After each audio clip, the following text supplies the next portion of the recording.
The bees were dying before anyone noticed the silence. That was the thing about Clearwater County. When something went wrong on the land, it didn't announce itself. It just quietly stopped. The clover stopped buzzing. The wildflower rose stopped swaying with the weight of wings. And by the time Donald Hargrove walked his back 40 on a Tuesday morning in late May and realized he hadn't heard a single bee in 4 days, the damage was already deep inside the roots of everything he'd spent 31 years building. Donald Hargrove was 58 years old, a lean, weathered man with the kind of hands that told a story before he ever opened his mouth. Thick-knuckled, cracked at every joint, permanently stained with soil in the creases no amount of scrubbing ever fully reached. He stood 6 feet even, though he'd always felt shorter somehow, the way men do when they've spent decades bending toward the earth. His hair had gone completely gray by 50, cut short without any particular care, and his face carried the deep, settled lines of a man who'd chosen hard weather over easy living. He'd inherited the Hargrove property outside Morden, Manitoba from his father, who'd inherited it from his father before that. 3 generations of the same stubborn conviction that this particular patch of southern prairie was worth fighting for. The Hargrove land was mostly canola, 240 acres of it, with a smaller section of alfalfa running along the creek bottom, and a strip of borage they'd added 12 years ago at the suggestions of a local agricultural researcher who'd said the blue flowers would bring in more pollinators. It had worked for a while. It had worked beautifully, in fact. But nothing about that spring felt beautiful. The varroa mites had come through the previous autumn and taken 3 of Donald's 5 hives. He'd known it was coming. The provincial apiarist had sent warnings all through the region, and he'd treated what he could. But 2 of the colonies had already been too far gone. He'd made it through winter with 2 hives, telling himself it would be enough, that he'd rebuild in spring. What he hadn't counted on was that 2 hives, even healthy ones, were nowhere near enough to pollinate 240 acres of canola when the bloom hit all at once after a long, cold April. He stood at the edge of the field that Tuesday morning and looked out at the yellow flowers stretching to the tree line, and he felt, in a way, he hadn't felt since his wife Sandra passed 7 years ago, completely alone with a problem too large for his hands. His neighbor, Gary Poliquin, saw him standing there from across the fence line and came over. Gary Poliquin was 63, a stocky man with a red face and pale blue eyes that had a way of looking at you like he was already deciding whether you were worth talking to. He ran a conventional grain operation 3/4 of a mile east, used every approved input his agronomist recommended, and had a habit of speaking about farming the way a mechanic speaks about a car. All function, no feeling. "You need to get a pollination service in here," Gary said, resting his forearms on the fence post. "I know a guy out of Portage. 4 hives per acre minimum for canola this late. You're way behind." "I know what the numbers are," Donald said. "Then you know you're looking at a failed crop if you don't act." Donald didn't answer right away.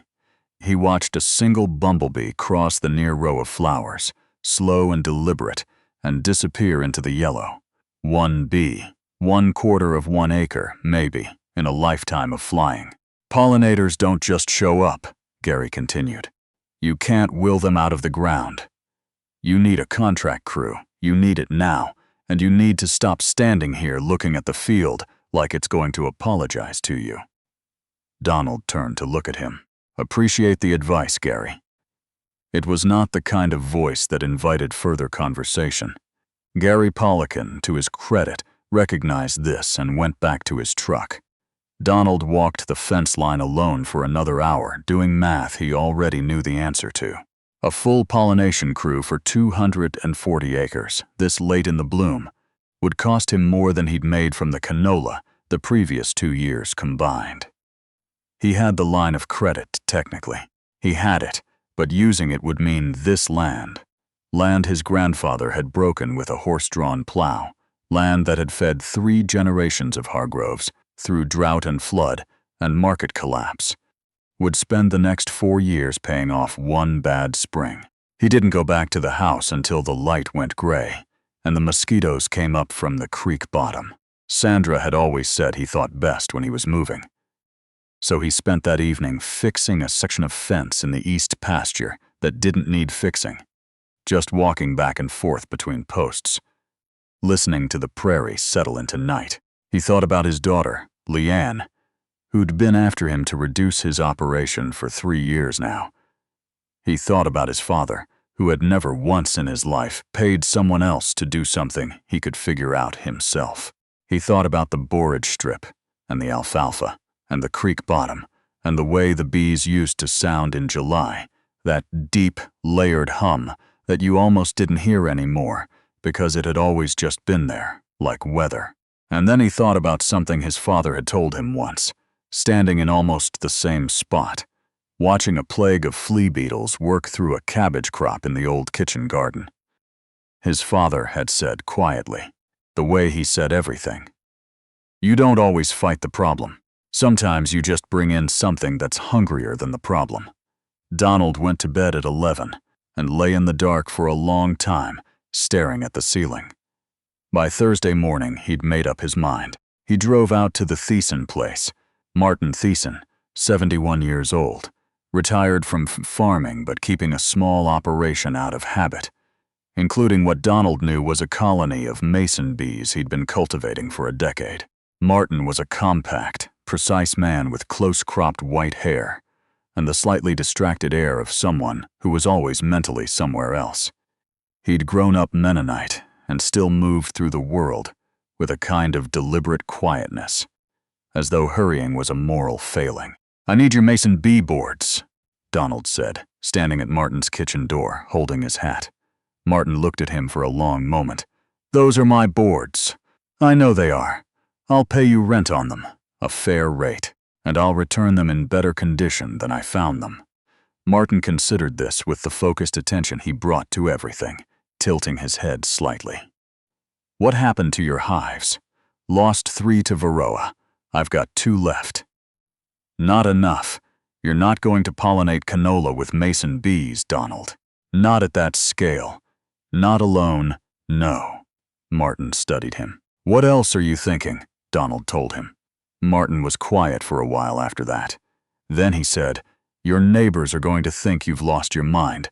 My neighbors already think that." Martin almost smiled. He had a way of almost smiling that was as close as he generally got. "Give me 20 minutes to get the boards." What Donald had in mind was not technically a new idea. He'd read about it years ago, a brief mention in a prairie agriculture bulletin about the way solitary bee habitat could be used in conjunction with companion planting to improve pollination in fields with compromised honeybee populations. The bulletin had cited some research out of Saskatchewan. He'd filed it away in the part of his brain where he stored things that seemed interesting but impractical. And it had sat there for 7 or 8 years doing nothing until 3 days of walking his dying canola field had shaken it loose. The plan had 3 parts. First, Martin's mason bee boards, 48 of them, which Donald would set out at intervals along the field margins, giving the native solitary bees nesting habitat adjacent to the canola bloom.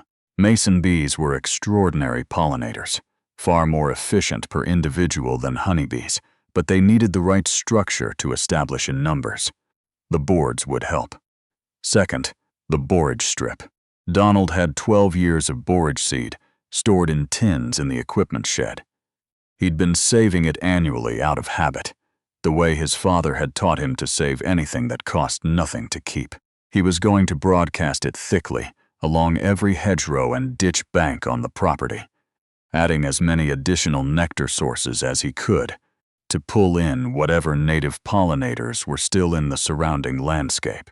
Third, and this was the part Martin had been thinking about, Donald was going to release his sheep into the buffer strips between the canola rows. Not to eat the canola. The canola would be inaccessible to them by this point in the season, the stems too stiff to interest them. But sheep grazing the grass margins would keep the vegetation low and open, exposing the ground for ground-nesting bees. The mining bees, the plasterer bees, the dozens of species most people never noticed that nested in bare or sparsely vegetated soil. Open ground meant those bees could establish close to the bloom, and sheep dung, broadcast naturally across the margins, would improve the soil microbiome in a way that would show up in the next 3 seasons of ground-nesting habitat. It sounded, when you explained it to someone, either brilliant or completely beside the point, depending on who you were talking to. Donald's son-in-law, Craig Vander, heard about it that Saturday when he drove out from Winnipeg with Leanne for what was supposed to be a routine weekend visit. Craig Vander was 41, a project manager for a civil engineering firm, a tall man with a trim beard and the focused, slightly impatient energy of someone accustomed to solving problems with spreadsheets. He was not unkind. He genuinely cared about Leanne's family, genuinely respected what farming required. But he processed the world through a lens of inputs and outputs, and what Donald was describing sounded, to him, like a man rearranging furniture while the house was on fire. "Dad," Leanne said carefully. She was 34, with her mother's dark eyes and her father's stillness, a woman who'd grown up on this land and then chosen a different life, and had never fully stopped feeling the weight of that choice. "How much of the bloom window is left?" 18 days, maybe 20 if the weather holds cool. And this whole thing, the boards, the seeding, the sheep, how long before it has any effect? The borage comes in fast if it's warm. The mason boards, a week, maybe less, if there's already population in the hedgerows. Craig set his coffee down. "Have you talked to anyone at the extension office about this?" "I know what the extension office will tell me. That's not really the point. The point is, you have a failing crop in 18 days to fix it, and you're planning to seed some flowers and let sheep wander around." He didn't say it unkindly. That was the thing about Craig. He was never unkind. He just had a way of reducing things to their most practical dimension that could make you feel, somehow, that you'd been foolish for ever considering them at all. "You could still get a crew in," he said. "I looked at some numbers on the drive out. If you take the operating credit and restructure the term loan, Craig." Donald's voice was quiet and completely even. "I know you're trying to help." Craig looked at him for a moment and then picked his coffee back up. Leanne looked at the table. The thing was, and Donald understood this about his son-in-law, had come to understand it over 15 years. Craig wasn't wrong about the math. The math was not in Donald's favor. If the plan didn't work, he'd lose the canola yield anyway, and he'd have spent 2 weeks doing something that could have been spent exploring every other option. Craig was not wrong. But Donald had also been watching this land for 31 years. He knew where the old fence lines had been before his father pulled them out. You could still see the borage that had seeded itself along the ghost rows, growing in thin lines across the east field, untouched, unplanted, persistent as memory. He knew that the creek bottom had an enormous population of miner bees that nobody ever talked about because nobody paid attention to miner bees. He knew that Martin Thiessen's mason bee boards had been placed, for the last decade, on the upwind side of Martin's orchard, and that Martin's orchard set fruit at a rate that no one could fully explain, given the general pollinator decline in the area. Donald knew things that didn't show up in a spreadsheet. He'd been trying his whole life to figure out how to say that, in a way that made sense to people who hadn't spent 30 years learning them. He couldn't, so he just got up at 4:30 Sunday morning and started work. The next 10 days were the kind of days that settled permanently into the memory, not because they were dramatic, but because they were all the same, and quiet, and his. He was up before light every morning, moving the sheep boards to new positions as the morning dew lifted, walking the field margins to check which mason bee tunnels were showing activity, broadcasting the last of the borage seed along the south ditch bank where the sun hit longest and strongest. He ate lunch at the tailgate of his truck, watching the field. He went to bed when it got dark, Martin came out twice to check on the boards and to look at the canola. He stood at the field edge without saying much, watching the bees work, and Donald stood beside him doing the same. "There are more than I expected," Martin said, the second time. It was a Thursday, 12 days into the bloom. "There were always more than I expected," Donald said. "I just didn't give them a reason to be here." It was 6 in the evening, and the light was that long, flat Manitoba gold that makes the canola look like it's lit from inside. They stood there for a while and didn't need to say anything else. Gary Poliquin stopped at the fence on the 11th day. He looked at the field for a long time. He watched a mining bee work a single flower stem, hovering, landing, moving, in the precise and furious way of small things that have urgent work to do. "I'll be damned," he said. Donald didn't respond to that. "You've got native bees working that whole near quarter," Gary said. "I wouldn't have believed it. Most things are there if you set up the conditions for them to be there." Gary was quiet for a moment. Then he said, "You could have just called a crew." "I could have," Donald agreed. "Would have cost me more than I had to spend. Still might not have worked, might not have, but it did." Gary looked at him with those pale blue eyes, and something crossed his face that Donald had never quite seen there before. Not admiration, exactly, but something adjacent to it, a kind of reconsideration. "You're going to tell everyone you planned this out," Gary said. "I'm going to tell everyone my father taught me to bring in something hungrier than the problem." Gary shook his head slowly, the way men do when they've run out of argument. He got back in his truck and drove away. The canola came off in August.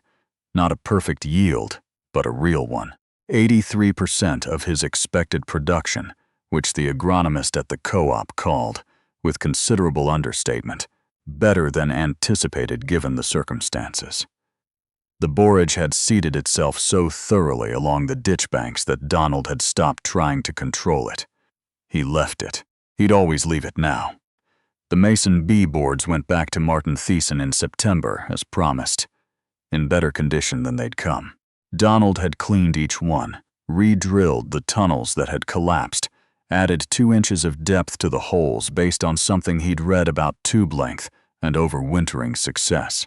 Martin examined them with his precise, unhurried attention and said, "You didn't have to do all this." "I know," Donald said. Martin kept them turned over in his hands, studying the work. "I've been meaning to expand the boards anyway. West side of the orchard needs more habitat." He paused. "I could use a second opinion on placement." Donald said he'd come by in October, when the rush was done. Leanne called in late August after the yield numbers came back.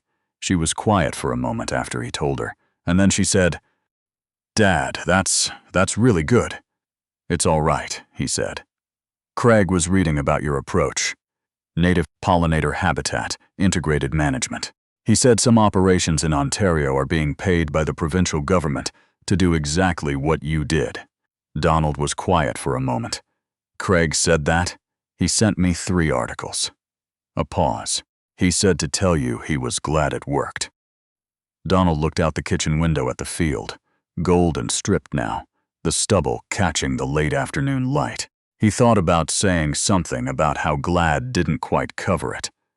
How it wasn't about being glad it worked, but about knowing, in the way you only know things after 30 years of paying attention, that it was always going to work, because the bees were always there, waiting for someone to pay them the right kind of attention.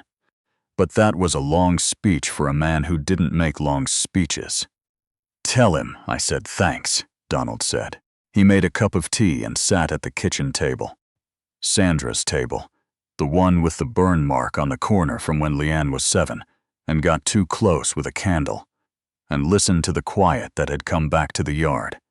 Not the bad kind of quiet, the kind that felt like absence, the other kind. The kind that meant everything was working the way it was supposed to work. Somewhere out past the equipment shed, in the borage that had gone to seed along the south ditch bank, something was moving, something small and purposeful, doing its work without asking to be noticed. He sat there a long time, not doing anything, just listening. That was enough.